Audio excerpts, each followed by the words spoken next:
Hola, yo soy Douglas Pollock, soy ingeniero civil industrial de la Universidad de Chile y en los últimos 6 años me he dedicado a estudiar el cambio climático desde la perspectiva de la economía y la ciencia, así como la posición oficial de Naciones Unidas sobre este mismo tema.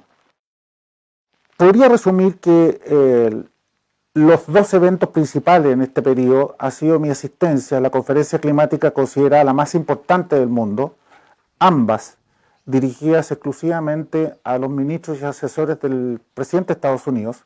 La primera del 2017, que asistí como participante nomás, y que tuvo consecuencias casi inmediatas con la retirada de Estados Unidos del Acuerdo de París. En la segunda oportunidad, que fue recién a finales de julio de este año, fui invitado esta vez a pronunciar un discurso sobre las políticas climáticas chilenas relacionadas con el cambio climático con miras a la COP25. Or they speak, but the first one is Douglas Pollock.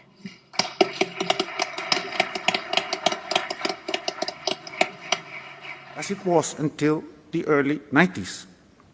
At present, it seems to be lying in the middle of everything. Si hay un término que podría considerarse redundante, es cambio climático.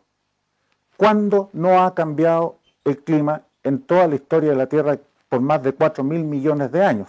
Primero que nada, es como estar preguntándose o andar preocupado por la vida cuestionándose la blancura de la nieve, ¿no es cierto? Bueno, cambio climático es el nombre nuevo que se adoptó hace muchos años atrás en cambio del calentamiento global. Porque resulta que el año 2004 se había congelado o se había detenido el mal llamado calentamiento global, que en realidad en inglés se dice entibiamiento global, no calentamiento, está mal traducido al español. Por lo cual, un negociador climático de nombre Bo Killen, sueco, decidió cambiarle el nombre a un etiquetado más amistoso como cambio climático. Y de ahí deriva todo lo demás, como por ejemplo, las sequías o las inundaciones están incluidas en el cambio climático, más calor o más frío también. Todo hoy día es cambio climático. Aparece una oleada de frío en el hemisferio norte, como por ejemplo el río Amarillo en 2016, de 3.000 kilómetros de largo en China, o bien las olas de frío en el este de Estados Unidos, también es culpa del cambio climático. Hoy día cualquier cosa es cambio climático, incluyendo el derrumbe de esta casa que hace unos pocos días atrás mató a 7 personas en Valparaíso. El presidente de la República culpó al cambio climático. Entonces, ¿hay ignorancia de parte del gobierno? Ese punto es muy sensible, Cristian. Yo simplemente lo separo en dos posibilidades: o una incompetencia absoluta o bien fraude, no hay más. ¿Y la Tierra se ha calentado realmente? Entibiado, digamos. Sí. Sí.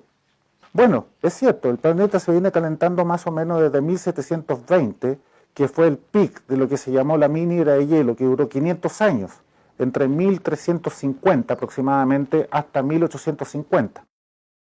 Y fue en los años en que se le llamó el mínimo Maunder, cuando la radiación solar que llegaba a la Tierra era mínima.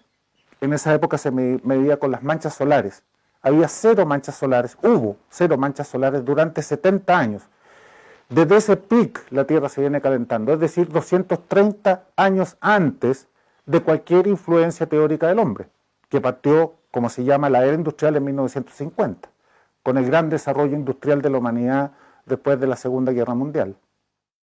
¿Han existido en el pasado calentamientos globales sin la influencia humana? Desde luego. Es decir, este pequeño entibiamiento ha sido el más débil desde los últimos 10.000 años. Hoy día podemos decir con tremenda precisión y certeza de que solamente el 5% del tiempo en este periodo de 10.000 años la Tierra ha estado más fría que hoy. Y todos los calentamientos globales anteriores a este han sido más intensos y hasta como se está viendo hoy día de mucho mayor duración, como por ejemplo, yendo hacia atrás en el tiempo, el periodo de la Edad Media, entre los años 950 y 1350, muy superior. A ese sí se le puede llamar calentamiento global y se le llama el óptimo climático. Fue la época en que se construyeron los castillos y las catedrales más grandes de la humanidad que existe hasta el día de hoy, como por ejemplo Notre Dame, la que se incendió recientemente. Fue la época en que los vikingos colonizaron Groenlandia durante más de 100 años. Tenían pastizales, viñedos, ganado, bosques, y los pilló la minera de hielo y sucumbieron allá. O sea, había calentamiento global y vivían perfectamente. Absolutamente, la humanidad prosperó como nunca en toda su historia. Anterior a eso tenemos el calentamiento global de la era de los romanos. Cuando nació nuestro Señor Jesucristo, ya estaba la Tierra en un proceso de calentamiento global, que también duró cientos de años. Anterior a eso, el calentamiento global de la era de los egipcios. Anterior a eso, el fin de la era minoica o el fin de la era del bronce. Y anterior a eso, dos tremendos calentamientos global post-deglaciación, hace 5.000 años atrás, entre 5 y 7.000 años atrás. ¿Hubo muertes debido a este calentamiento global? Hubo prosperidad. El frío mata 20 veces más seres humanos que el calor. ¿Tiene alguna utilidad el CO2? ¿Sirve para algo a la humanidad? El CO2 es nada menos que el gas de la vida. Y hoy día estamos en el mínimo de toda la historia de la Tierra, perdón, no de la humanidad, de la Tierra. Un poquitito menos de CO2 en la atmósfera y van a empezar a morir las plantas y los árboles. Y detrás muere la especie animal, el reino animal, ¿no es cierto? ¿El CO2 está satanizado por Naciones Unidas? En realidad, la ONU recogió lo que satanizó Obama cuando recién asumió como presidente el año 2009, en cuyo gobierno la EPA, o la Agencia Ambiental de Protección Ambiental Norteamericana, decretó que el CO2 es un gas contaminante y perjudicial para la vida humana. En realidad es todo lo contrario, es vital para la vida humana y de hecho, entre los años 1982 y 2014, la Tierra, producto de este pequeño aumento en 0,01%, la Tierra se enverdeció en un 15%, 70% de ello, o 10%, directamente causado por ese aumento pequeño del CO2. Áreas como el desierto de Sahara, se redujo la área desértica del Sahara en 300.000 kilómetros cuadrados, 3 veces el tamaño de nuestro pequeño desierto de Atacama. ¿Es eso malo o es bueno para la humanidad? La Tierra se ha enverdecido. Áreas enormes en el desierto de Australia lo mismo. ¿Es el CO2 el causante del calentamiento global en la actualidad? No, no lo es y nunca lo ha sido. Y esto lo voy a explicar con un ejemplo que les va a quedar muy claro al tiro inmediatamente y que destruye la teoría oficial de Naciones Unidas. En las últimas 8 deglaciaciones y periodos interglaciales, que estamos hablando de 810.000 años, cuando ha empezado el enfriamiento global, o sea, cuando la Tierra ha entrado en estos periodos de glaciación que duran más o menos en promedio 100.000 años, el CO2 ha estado en su nivel máximo, muy parecido a los 400 partes por millón o 0,04% de la actualidad. Y cuando ha entrado en los periodos de calentamiento global o periodos interglaciales que duran más o menos 10.000 años, el CO2 ha estado en su nivel mínimo. ¿Dónde está la influencia del CO2? ¿Qué produce los calentamientos globales? Las grandes fuerzas de la naturaleza, principalmente el Sol, y las variaciones de la rotación de la Tierra en torno al Sol, que pasa elíptica a circular en un periodo más o menos 110.000, 115.000 años, los periodos de Milankovitch. Después vienen fundamentalmente ya dentro de la Tierra las grandes fuerzas que mueven el clima y los enfriamientos o entibiamientos de la temperatura de la baja troposfera son principalmente el PDO, en castellano las oscilaciones decadales del Océano Pacífico, que a su vez dan cuenta de la ocurrencia, frecuencia e intensidad del niño y la niña, en latitudes más ecuatoriales, más o menos 30 grados latitud, norte y sur. Y también hay otras como que no voy a entrar a explicar aquí, la radiación estelar, pero principalmente el Sol en el largo plazo, esa es la que manda. Tú sacas el Sol de la ecuación y seríamos más fríos que Plutón, ¿no es cierto? ¿Es el CO2 un gas de efecto invernadero? ¿Ese CO2 es un gas de efecto invernadero? Sí, sí lo es. Sin embargo, como tal, es tremendamente débil. No voy a explicar aquí la física atómica de una molécula triatómica y su capacidad de absorber calor, porque es un poco más complicado.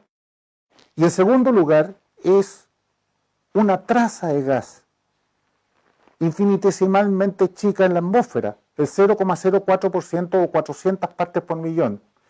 Y el aumento del CO2 en toda la era industrial, es decir, en los últimos 70 años, ha sido de 0,03 a 0,04%, es decir, un 0,01%, la nada misma.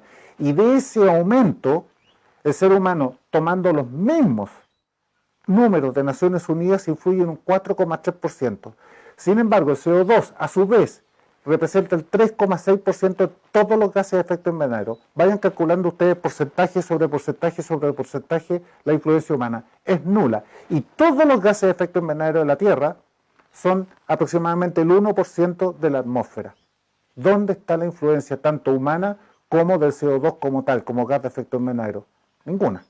Y eso se demuestra en los últimos 8 periodos de glaciación y deglaciación terrestre. ¿Se puede predecir el aumento de la temperatura atmosférica, según nos indica el IPCC de Naciones Unidas? No, definitivamente no. Por tratarse el clima de un sistema caótico, no lineal, catastrófico, al igual que la economía.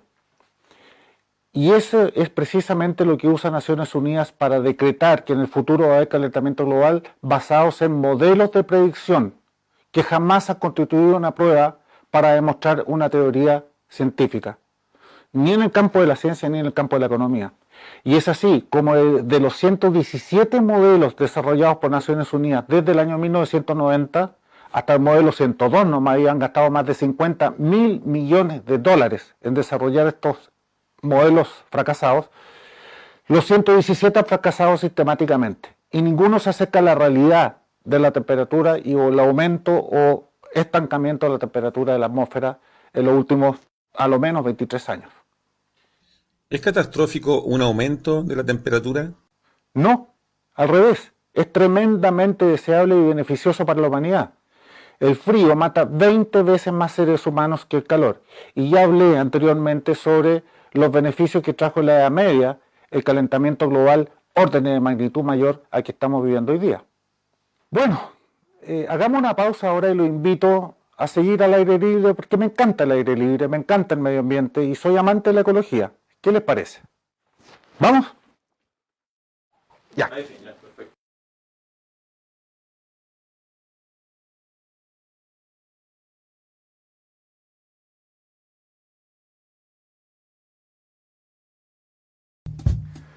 ¿Por qué se va a realizar la COP25 en Chile? Por dos motivos. El primero de todo, que es el más importante diría yo, es porque Chile se transformó en el país regalón de Naciones Unidas por su acción climática impecable. Es como su marioneta. Y esto reconocido por Al Gore y por las Naciones Unidas cuando le regaló a Chile el premio Campeones de la Tierra en diciembre del año 2017. La otra razón es un poco vergonzosa, que es simplemente porque Brasil le cerró las puertas en las narices a Naciones Unidas y no quiso que se realizara esta COP25 en su país. Esto fue en diciembre del año pasado en la COP24 en Katowice, Polonia. Y a raíz de eso, entonces, nos dejaron como bailando con las Naciones Unidas, tuvo que bailar con la fea que es Chile. En la COP25 o el cambio climático, ¿un gran negocio para Naciones Unidas?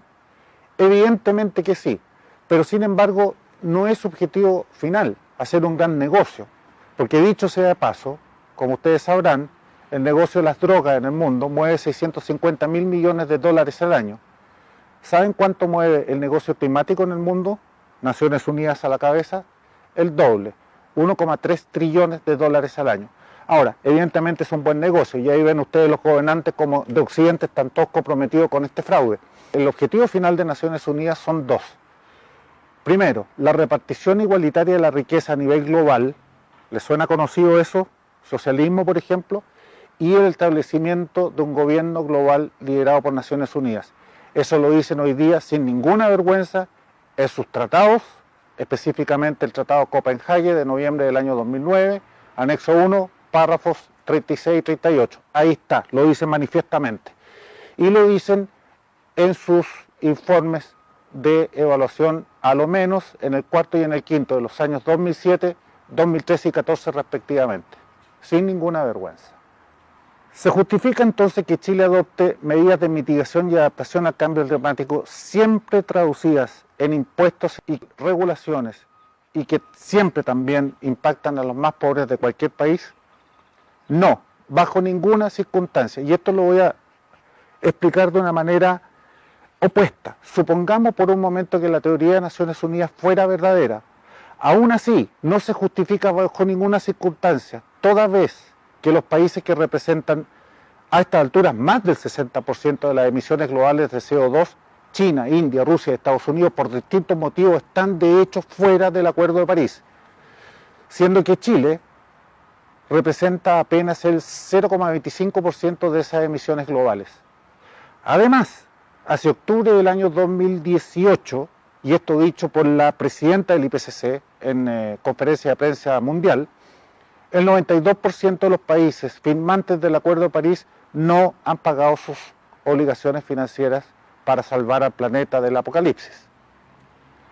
No se justifica bajo ninguna medida. En otras palabras, aunque cerráramos la economía de Chile, el impacto para salvar al planeta del Armagedón sería nulo.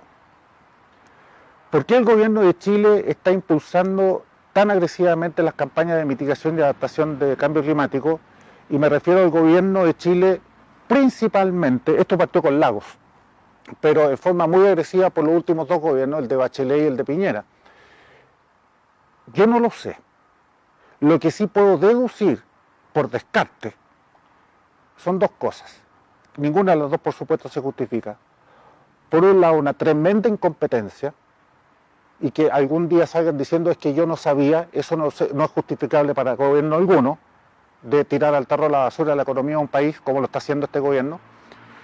Y la otra es sencillamente fraude o cómplice activo de una estafa, que es como lo definió el gran científico norteamericano de la NASA, precursor del proyecto Shuttle, John L. Casey, que dijo textualmente en su libro The Cold Sun, o El Sol Frío: el calentamiento global es la estafa más grande jamás perpetrada sobre la humanidad en toda su historia. ¿Qué razón tenía? Bueno, como decía al principio de esta entrevista, yo podría resumir mi desempeño en este campo del cambio climático en dos grandes eventos que fueron mi participación en dos conferencias consideradas las más importantes del mundo. Una en marzo del 2017, en donde asisten los más grandes científicos del mundo, y esa conferencia, al igual que la que fui recién, fue dirigida exclusivamente a los ministros y asesores del presidente de Estados Unidos y a algunos congresistas, principalmente senadores y algunos representantes. El resultado casi inmediato que tuvo esa conferencia del 2017 fue el retiro y el convencimiento al presidente Trump de salirse del Acuerdo de París, cosa que hizo en junio siguiente. En esta oportunidad, este año, en julio de este año, 25 de junio, fui invitado esta vez a pronunciar un discurso sobre las políticas climáticas, las políticas energéticas de Chile, vinculadas al cambio climático, con miras a lo que va a ser la COP25 en diciembre. Discurso que cualquiera puede ver en YouTube. ¿Hay alguna situación o algo divertido, simpático o tal vez importante que me haya pasado en todo este periodo? Hay muchos, pero hay uno que me gustaría resaltar por sobre los demás. En marzo de este año se formó una especie de movimiento para apoyar al gran científico William Haber, que hoy día es asesor en ciencia y tecnología del presidente Trump, para que él liderara lo que en su inicio se llamó el Comité Presidencial de Seguridad Climática, que pretende filtrar todos estos informes corruptos de la ciencia hoy día y pasarlos por el sedazo de la ciencia auténtica. Después se le cambió el nombre y se pasó a llamar Comité Presidencial de Ciencias Climáticas. Entonces, uno de los correos que me llegó de Estados Unidos ha sido un link con la posibilidad de mandarle directamente una carta al presidente de Estados Unidos, cosa que hice. Una carta muy simple y muy breve, apoyando que él eligiera a su asesor en ciencia y tecnología para liderar este comité presidencial. Pues bien, A los 4 días recibí una carta directamente del presidente Trump agradeciéndome la que yo le había a su vez mandado 4 días antes. Y aquí está. Si quieren la pueden ver acá. Una carta del presidente Trump. Y yo quería resaltar esto porque en julio del año pasado hice lo mismo con el presidente de la República chileno, al cual le mandé un documento científico respaldado por 8 de los más grandes científicos de la actualidad en ciencias climatológicas, con copia a 4 de sus ministros. Jamás recibí respuesta alguna o acuso de recibo alguno. Sin embargo, el presidente de Estados Unidos, ante una humilde carta mía, obtuve respuesta casi inmediata. ¿Y por qué no me habrá contestado el gobierno chileno? No lo sé. Yo pienso que simplemente es porque van en la dirección absolutamente opuesta a la verdad de lo que la ciencia y la evidencia científica nos indica. Que no hay tal cosa como una crisis o una emergencia climática o una acción humana que influye en el calentamiento o enfriamiento de la temperatura de la atmósfera. Cuando tú me preguntas si tengo alguna opinión sobre la propaganda que se está llevando hoy día con mira a la COP25 y el miedo que se está infundiendo a los chilenos sobre este cataclismo que se nos viene encima. Bueno, antes que nada yo le diría, queridos chilenos, no tengan miedo, no hay nada de qué preocuparse, absolutamente nada. Este pequeño entibiamiento, porque no es calentamiento, está mal traducido al castellano, este pequeño entibiamiento de unos 0,3, 0,35 grados Celsius que hemos experimentado en toda la era industrial es en gran medida beneficioso para la humanidad. Como dije anteriormente, el frío mata 20 veces más seres humanos que el calor. No hay nada que preocuparse. Y lo que viene a ser Naciones Unidas con su IPCC y su COP25 de Chile no es nada más ni nada menos que instigar e inculcar el socialismo. Esta vez nos toca a nosotros, con los sentimientos que siempre lleva a todas partes del mundo de culpa y de miedo. No hagan caso a la propaganda izquierdista de cualquier medio de comunicación, ya sea escrito o televisión. Apaguen la tele, créanme a mí, porque lo hago con total honestidad y amor a mi país. Muchas gracias y un abrazo fraternal a mis queridos chilenos. Ok, Douglas, terminamos. Eso me salió del corazón. Muy bueno.